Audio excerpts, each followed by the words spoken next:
नमस्कार, स्वदेश न्यूज की खास पेशकश है स्वदेश सितारे में आप सभी का स्वागत है।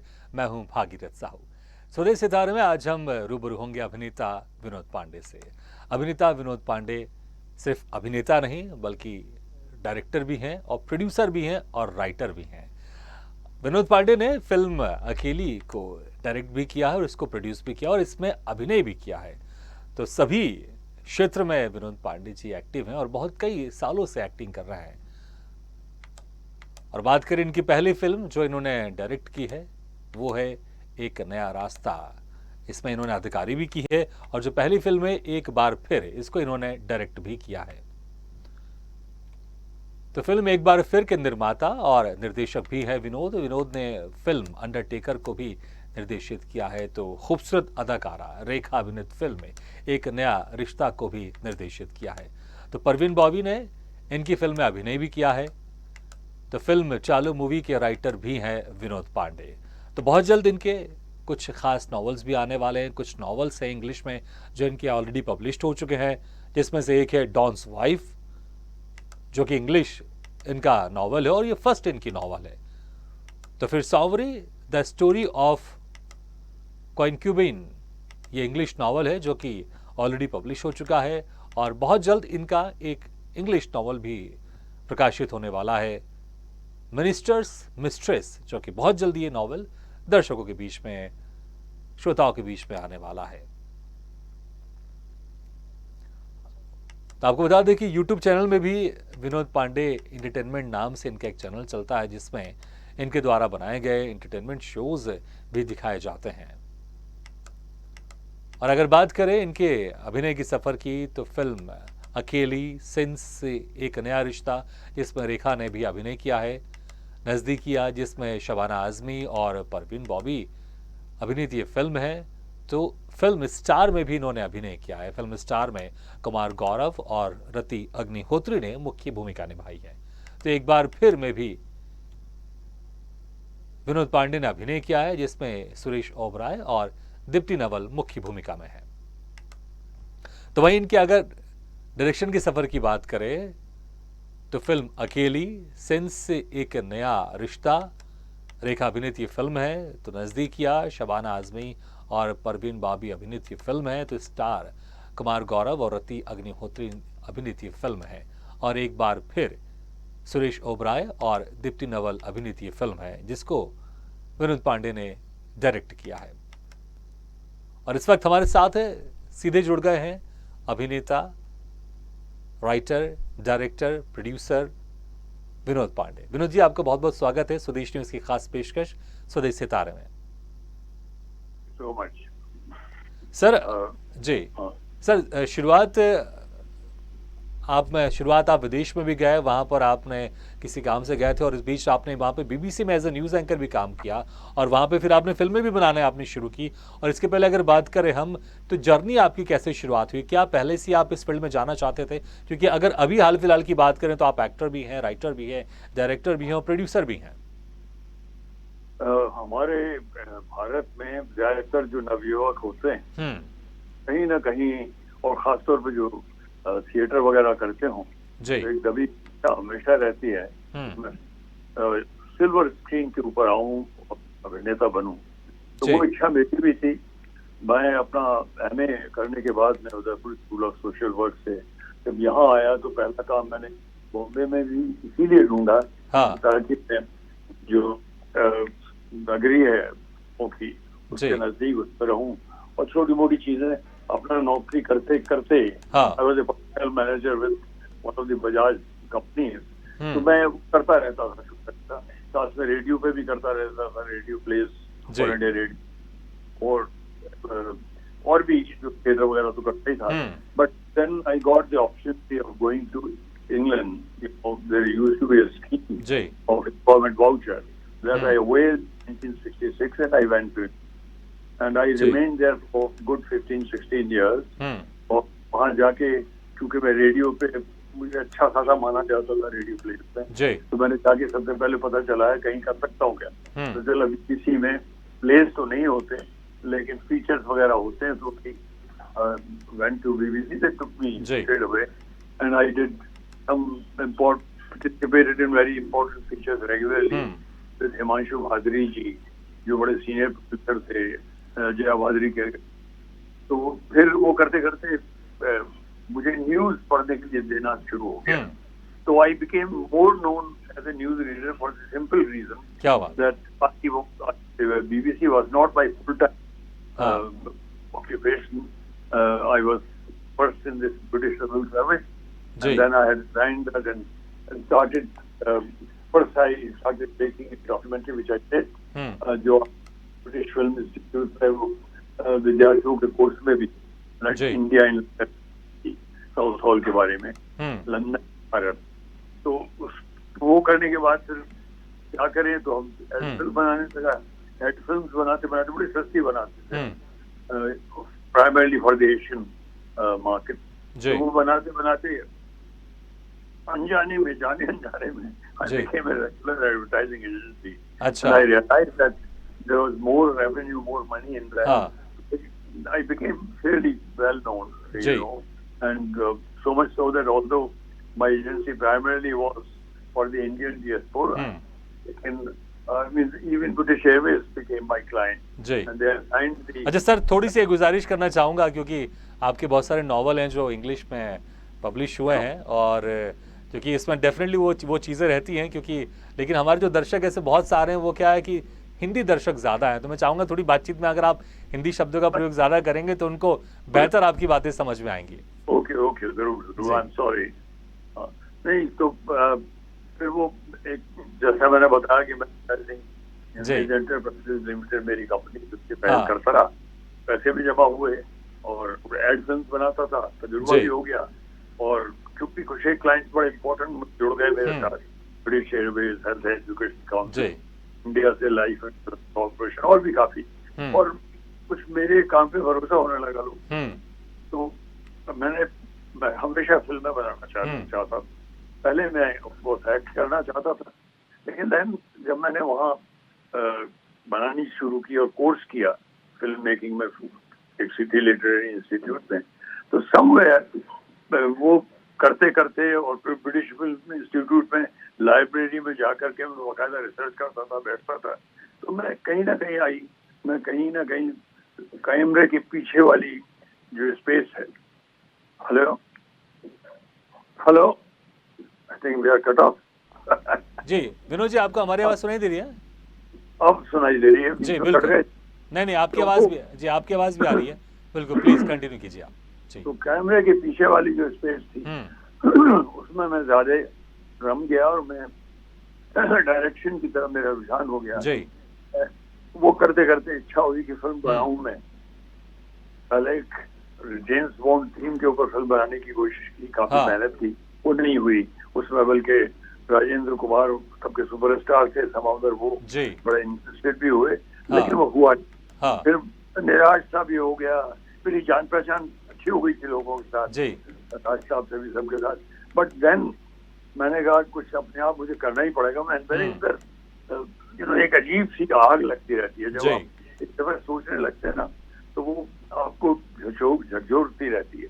तो मैं एक स्क्रिप्ट तैयार की एक बार फिर, ना सिर्फ, to be very honest with you, पहले मैंने एक नॉवेल लिखा हिंदी में। अच्छा। एक बार, इनफैक्ट तो मेरा पहला नॉवेल एक बार फिर कहना चाहिए, पर वो जब पब्लिश हुआ वो फिल्म बनने के बाद में, रिलीज के बाद पब्लिश हुआ, और वो किसी को पता नहीं है। तो वो जब मैंने लिखा तो मुझे खुद ही एहसास हुआ यार तो इसको ऑलमोस्ट स्क्रीन की तरह लिख रहा है।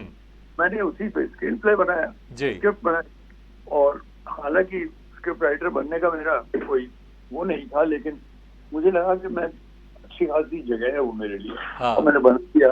आई ट्राई टू रेज फंड, साल भर ट्राई करता रहा, कोई आया नहीं मेरे साथ। अच्छा। यार अपने आप कूदना पड़ेगा।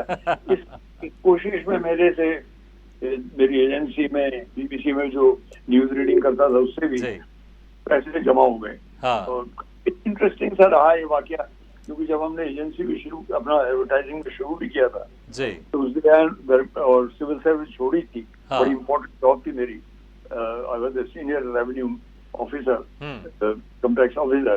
तो जब छोड़ी थी तो घबराहट होती है ना, जब सिविल सर्विस छोड़ते हैं, कुछ घर में चाहिए। जी, पत्नी को पसंद नहीं आती थी। तो मैं अपने आप से कहा करता था कि यार कम से कम टीवी में तो काम मेरा चल रहा है, पर ऐसे गुड हैबिट।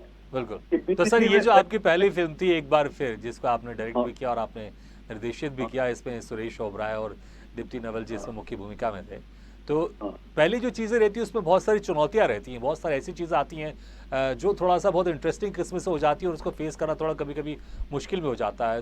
बड़ा इंटरेस्टिंग एक्सपीरियंस होता है जो पहला जब भी रहता है। तो पहली फिल्म बनाने का, प्रोड्यूस करने का आपका एक्सपीरियंस कैसा रहा, और क्या कुछ ऐसी अनएक्सपेक्टेड चीज़ें आपको सामने दिखाई दी जो आप सोच रहे थे कि ये नहीं होंगी? अब मैं आपको, अगर आपने कहा है तो मैं बताता हूँ प्लीज। इतनी ज्यादा चुनौतियां, सबसे पहली चुनौती जिसका मैं कर रहा था बीच में, थोड़ा टेंशन पे चला गया था, वो थी पैसा। तो जब और बहुत से लोग मुझसे प्रभावित होते थे और कहते थे वो आ जाएंगे साथ में, कोई नहीं आया। तो कोई नहीं आया।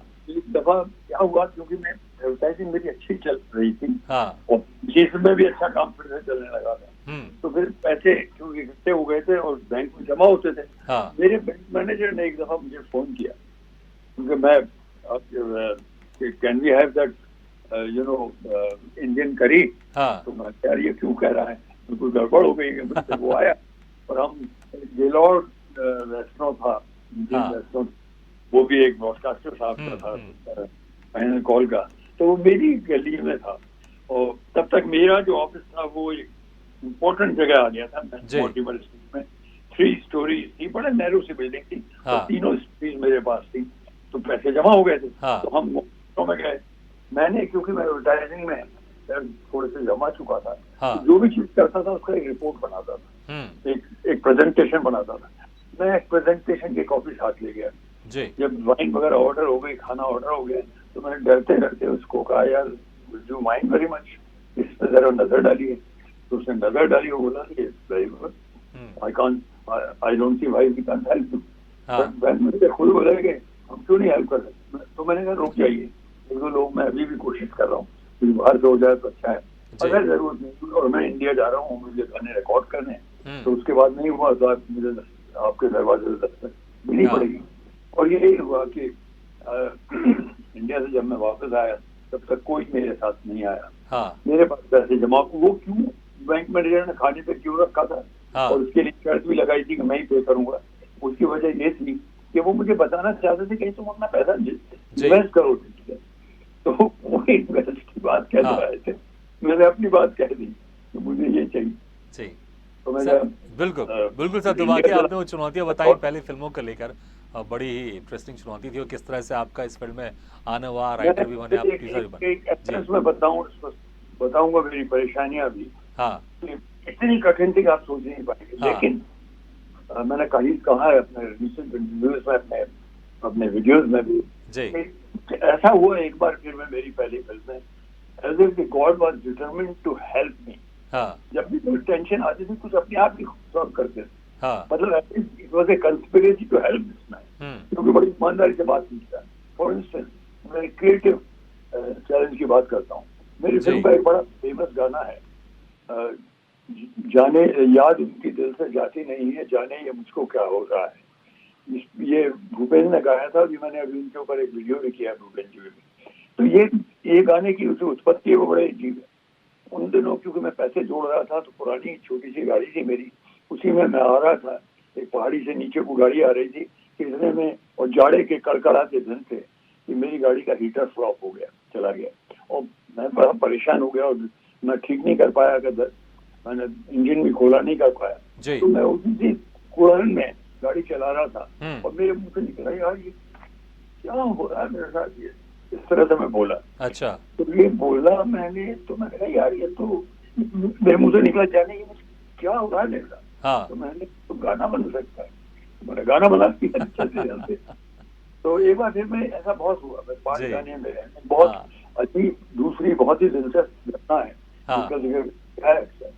एक फिल्म में एक सीक्वेंस है, जो हीरो है वो हाइड पार्क में है, और चारों तरफ पत्ते टूट के पड़े हुए हैं, पतझड़ का मौसम है, पीले पीले पत्ते पड़े हैं, और उसकी बहुत ही डिप्रेशन की स्थिति में है। और तो उस सीक्वेंस की जो प्लानिंग थी, मेरा प्रोडक्शन इंचार्ज जो साउथ अफ्रीकन व्हाइट मैन, उसने 3 दफा कर चुका था और 3 दफा कैंसिल हुई, क्योंकि मुझे और क्या नाम है, ना तो मुझे 2 चीज चाहिए थी, not only I wanted autumn leave पीली, मुझे कोहरा भी चाहिए था जी। तो 3 बार कैंसिल हो गया। चौथी बार उसने जब लगाया फिक्स की शूटिंग, तो उसने मुझे बहुत नाराजगी से डांट दिया। अच्छा। उसने कहा विनोद, अगर मैंने कहा यार तुम वेदर वालों से पूछ तो लो कल क्या सा वेदर होने वाला है, क्योंकि दबी हुई इच्छा थी कोहरा आ जाए। अच्छा। तो बोला Vinod, I am telling you, अगर तुम कल शूटिंग नहीं करोगे मैं इसको नहीं करने वाला हूँ, तो ले आओ मेरे लिए, ला के दो मुझे फॉग मशीन, कर दूंगा, पैसे नहीं तेरे पास। मैं यार छोड़ो, चलो कर लो, देखेंगे और क्या।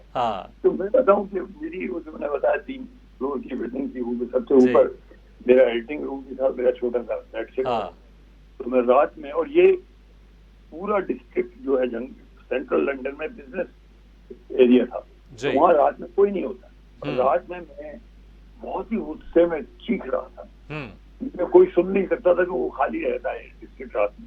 आधी रात में मैं चीख के भगवान से मेरी लड़ाई बहुत हुई है कई बार। अच्छा। I have my issues with God, I was cursing God at the top of my voice. अच्छा, जिस तरह से आपने कहा कि भगवान से आपकी बहुत लड़ाई हुई है, तो कोई ऐसी फिल्म जिसमें आपने अपना इंसिडेंट उसमें डाला हो? Let me finish this is very please. तो मैं चीखता रहा, हो गया, थका हुआ। सुबह बहुत अर्ली मेरे जो प्रोडक्शन मैनेजर था, उसका रिचर्ड ग्रीन, उसका फोन आया, विनोद। मैं नीचे गया, भागा हुआ, मेरा फोन नीचे था, थर्ड फ्लोर पे नहीं था, नीचे गया, फोन उठाया, एक्सैस्परेटेड, उसने कहा विनोद यू आर अवेक, जरा खिड़की खोलोगे, खिड़की जरा पर्दा हटाओ और देखो। तो मैंने पर्दा हटाया, देखा, मैंने क्या है, मैंने कहा यार व्हाट इज दिस, कोई वॉल आ गई है, कहाँ से आ गई वॉल, एक दीवार कहाँ से आ गई। तो उसने कहा विनोद सी प्रॉपर्ली, इट इज फॉग। अब हमने जब खिड़की का शीशा उठाया, सारा लंदन फॉग में पूरा, तो जैसा आप लोग चाहते थे वैसे। अब हम भागे, जल्दी जल्दी भागे, क्योंकि टाइम कम हो जाता, लाइट कम हो जाती। जाके गाने का आखिरी अंतरा वहाँ किया गया, ब्यूटीफुल अंतरा। मेरी फिल्म को बहुत प्रशंसा मिली, तो that became my ticket to come back to India. Sir कौन सा गाना था और कौन सी फिल्म थी, ये भी बता दीजिए तो मुझे लगता है और अच्छा लगे। एक बार फिर की बात, अच्छा, पूछी थी एक बार फिर जी, क्योंकि एक बार फिर मेरे लिए बड़े रास्ते खोले, बिल्कुल बहुत खोले। अब इंफॉर्मेशन ब्रॉडकास्टिंग मिनिस्टर के ऑलमोस्ट मेरे एम्बेसडर बन गए, और मुझे मतलब इतने रास्ते खुले, जैसा मैंने बताया भगवान को खोलना पड़ गया। उन्होंने कहा ये बहुत गाली दे रहा है, इसको दो। भगवान ने आपकी सुन ली, और देखिए दूसरे दिन जो आप फॉग मशीन की बात कर रहे थे, वो पूरा लंदन ही फॉग में हो गया, वो भी नेचुरल प्राकृतिक तौर पर। सारा London. And if you will see that song ji, on Goopy's song, such a haunting song. जी। गोपी ने बाद में एक दिन गुलजार साहब के घर पे डिनर पे इनवाइटेड था, मैं भी दीप्ति नवल ने बुलाया था, और वो भूपेंद्र भी वहाँ थे। तो भूपेंद्र मुझसे बोला कि विनोद मुझे तुमसे एक चीज चाहिए, फेवर करना। मैंने कहा भूपेंद्र भाई तुम क्या कह रहे हो यार, मैं what can I possibly give you? I am such a new person. उसने नहीं, मुझे तेरा गाना जो है वो मुझे मैं मन से गाया है, मुझे वो गाना की पहली एल्बम में निकाल रहा हूँ, मुझे वो गाना उसमें डालना है, और तू मुझे उस गाने को डालने की इजाजत दे दे। मैं आप मुझसे मांग रहे हैं या मुझे फेवर कर रहे हैं? इतने बड़े खूबसूरत सिंगर के उसमें, ये मैंने हाल ही में भूपेंद्र जी पे एक वीडियो किया है, काफी अच्छा चल रहा है मेरे चैनल पे। तो ऐसी ऐसी घटनाएं हुई। बिल्कुल सर, वाकई बड़ी इंटरेस्टिंग घटना है कि जो चीज आप चाह रहे थे दूसरे दिन वो आपको मिल भी गई। सर बिल्कुल, सर दूसरी फिल्म का भी जिक्र करना चाहूंगा, क्योंकि आपके बहुत सारे काम है, बड़े इंटरेस्टिंग, समय भी कम रहता है, तो मैं चाहूंगा कुछ दूसरी फिल्म की भी हम बात करें। सर एक नया रिश्ता, जो कि खूबसूरत अदाकारा रेखा इसमें मुख्य भूमिका में थी। जी, एक नया रिश्ता मेरी दूसरी फिल्म नहीं थी, दूसरी फिल्म थी ये नजदीकियां। बिल्कुल, वो लोग बहुत पसंद आई है। तो मेरी 3 फिल्में जो हैं, एक बार फिर ये नजदीकियां, और बहुत बार मैंने एक फिल्म बनाई सच, वो मेरी ट्रिलॉजी है about man woman relationships in extra marital situation. उन दिनों अखबार भी तरह तरह की चीजें लिखने लगे थे कि मैं एक्स्ट्रा मैरिटल रिलेशनशिप्स का एक्सपर्ट हूँ और स्पेशलिस्ट हूँ, और अगर मैं कोई और तरह की फिल्म करता था तो कहते ये क्या कर रहा था, फील्ड वो है। तो वो मेरी एक बार फिर ये नजदीकियां एंड सच, जी। Trilogy on that and I am particularly proud about that. जिसमें मुझे हीरोइन का मुझे करना पड़ा, मैं मिडिल एजेड एडिटर का रोल था, तो मैंने किया। लेकिन एक नया रिश्ता में राजकिरण थे और रेखा थी। रेखा walked into the film almost. That was very interesting situation with रेखा। जी। तो कुछ ना कुछ कहानी जुड़ती है हर फिल्म के साथ। बिल्कुल। तो कोई ना कोई चीज होती है जो लोगों को छूती है, पसंद आती है, वो होता रहा। तो बट एक नया रिश्ता was my fourth film. My third film was Star, which I was not the producer of. उसके प्रोड्यूसर बिंदु थे, फेमस बिंदु और भाप जैसा कोई मेरी जिंदगी में आए। He produced that and I directed that. That flopped very badly. It was एक बहुत बड़ी फिल्म थी वो अपने वक्त की, तो वो फ्लॉप हो गई। और उसके फ्लॉप होने का असर मुझ पे काफी पड़ा, बहुत दिनों तक बार बार लड़खड़ाता था, पर फिर चलते रहे, कुछ रास्ता निकाल लेते हैं, खड़े होते हैं फिर भी। बाकी सर बड़ा मुश्किल होता है, क्योंकि एज ए एक्टर डायरेक्टर फिर साथ में प्रोड्यूसर, क्योंकि जब पैसे लगे होते हैं और अगर फिल्म कुछ ऊपर नीचे हो जाए तो बहुत, जैसे आपने कहा कि थोड़ा लड़खड़ाना पड़ा आपको उस वक्त, लेकिन होता है वाकई ये। मेरे साथ ये कई बार हुआ है। जी। कहा करता हूँ, मेरा एक वीडियो है जर्नी, उसमें मैंने अभी हाल ही में कहा है कि एक फिल्म मेकर की कहानी जो अपने अंदर से अगर करे तो वो एक चींटी की तरह होती है। चींटी एक शुगर का, चीनी का एक ढेला लेके चढ़ने की कोशिश करती है दीवार, वो गिर जाती है, फिर चढ़ने की कोशिश, फिर गिर जाती है। और तो सर आप क्या टिप्स देना चाहेंगे सर, जो इस फील्ड में जाना चाहता है, प्रोड्यूसर बनना चाहता है, क्योंकि जब पैसे लगते हैं तो दिल धक धक होता है और सबकी यही कोशिश रहती है कि जो पैसे लगे वो रिटर्न हो और उससे कुछ प्रॉफिट भी निकल के सामने आए। तो सर क्या आप सजेशन देना चाहेंगे, क्या आप टैक्टिक्स बताएंगे कि क्या ध्यान रखा जाए फिल्म बनाते वक्त?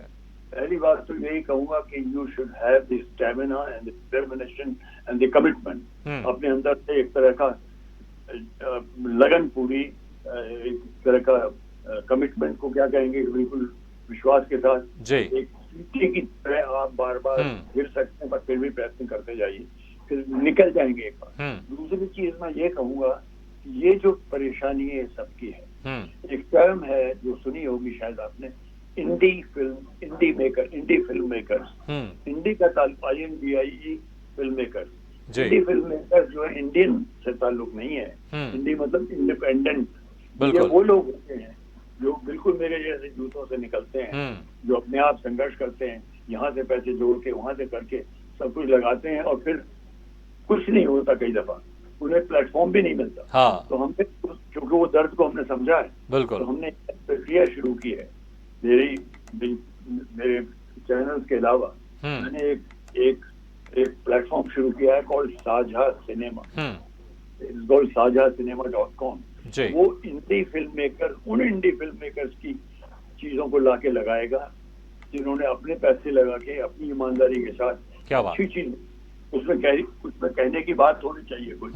खास तौर पे वो मिडिल सिनेमा जो खो गया है 50s और 60s का, खासतौर पर उस टाइप का सिनेमा जो गुलदत का था, विमल रॉय का था, खूबसूरत सिनेमा होता था, तपन सिन्हा का था, ऐसे सिनेमा को हम ढूंढ के ऐसे साथियों को। बिल्कुल सर, आपने एक प्लेटफॉर्म भी दिया उनको। सर बिल्कुल समय कम है, कोऑपरेटिव प्लेटफॉर्म। बिल्कुल सर, डेफिनेटली। और ये टिकट से होगा, इसे कहते हैं BOT, बहुत बढ़िया जी। 49 रुपीज का टिकट, 72 आवर्स के लिए फिल्म व्यूअर के पास रहेगी, तो और वो हम शेयर करेंगे आपस में। ग्रेट सर, बहुत बढ़िया सर। जो हम बाहर वाले हों जी। सर समय कम है तो मैं आपके कुछ नॉवेल्स का भी जिक्र करना चाहूँगा, क्योंकि मुश्किल से कुछ मिनट बाकी है हमारे पास। सर एक तो है आपकी डॉन्स वाइफ, जो कि इंग्लिश में आपकी फर्स्ट नॉवल है, और फिर सांवरी द स्टोरी ऑफ कॉइनक्यूबाइन, ये भी आपकी नॉवल है जो रिलीज हो चुकी है। लेकिन एक अपकमिंग आपकी नॉवल है जो मिनिस्टर्स मिस्ट्रेस है। सर मैं चाहूँगा इसके बारे में थोड़ा सा आप बताएं, क्योंकि नाम बड़ा इसका इंटरेस्टिंग है, क्योंकि जब भी जैसे मिनिस्टर्स की बात सामने आती है तो जो लोग होते हैं उनके कान खड़े हो जाते हैं। तो जरा आप बताएं इसके बारे में। It will be very, it is my colleagues feel it is my best novel. मुझे वैसे नॉवेल्स में काफी लोगों ने लाइक किया है मेरे नॉवेल्स को। They are almost, you see the film when you read them. So Minister's Mistress is once again about man-human relationships outside the marriage with the background. जो पृष्ठभूमि है वो है। अच्छा, मिनिस्टर से जैसा इसमें क्या कुछ राजनीति से भी कुछ जुड़ाव महसूस है इसमें, क्या है कुछ? मैंने वही कहा ना, उसकी वही कह रहा हूँ मैं। उसकी जो पृष्ठभूमि है वो राजनीति है, जी। मेडिकल में। ठीक। मैं ज्यादा नहीं बोलूंगा उसका प्लॉट। बिल्कुल सर, नहीं बिल्कुल सर, जस्ट अभी अपकमिंग है। वो बहुत चैलेंजिंग है। उसमें हस्बैंड वाइफ और ये जिसे कहते हैं, जिसे मिस्ट्रेस कह देते हैं जी। आप, that can be a very beautiful relationship also, वो बिल्कुल। भी है। और राजनीति है, राजनीति कितनी कठोर, कितनी कुटिल, जी कितनी बिल्कुल सर, जिस तरह से आपने जो भी बताया सर बड़ा इंटरेस्टिंग लग रहा है सर। आपको बहुत बहुत शुभकामनाएं सर, बहुत बहुत शुक्रिया भी आपको कि आपने समय निकाल के सर हमारे इस कार्यक्रम में शिरकत किया। समय कम है, नहीं तो सर हम आपके और कामों का जिक्र करते हैं और कामों से आपसे चर्चा करते हैं, क्योंकि आप डायरेक्टर भी हैं, राइटर भी हैं, प्रोड्यूसर भी हैं और आप एक नॉवलिस्ट भी हैं। तो हम सब चीज़ पर बात करना चाहते थे, इसलिए जितना समय मिला उसमें आपने हमसे बातचीत की सर, इसके लिए बहुत बहुत शुक्रिया आपका। Thank you very much sir हमारे इस कार्यक्रम में जुड़ने के लिए। Thank you sir once again. तो स्वदेश सितारे में आज हम रूबरू हुए एक्टर, डायरेक्टर, राइटर और नॉवेलिस्ट विनोद पांडे जी से। अगले बार हम फिर किसी शख्सियत से मुलाकात करेंगे, तब तक लीजिए इजाजत। लेकिन खबरों का सिलसिला लगातार जारी, आप देखते रहिए स्वदेश न्यूज़, सबसे पहले देश।